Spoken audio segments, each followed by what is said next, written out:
It's the Mavic 3 drone serial number.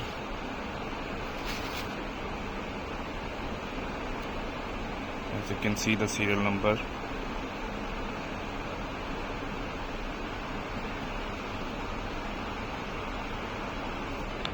As we are putting it on, as we're putting the battery,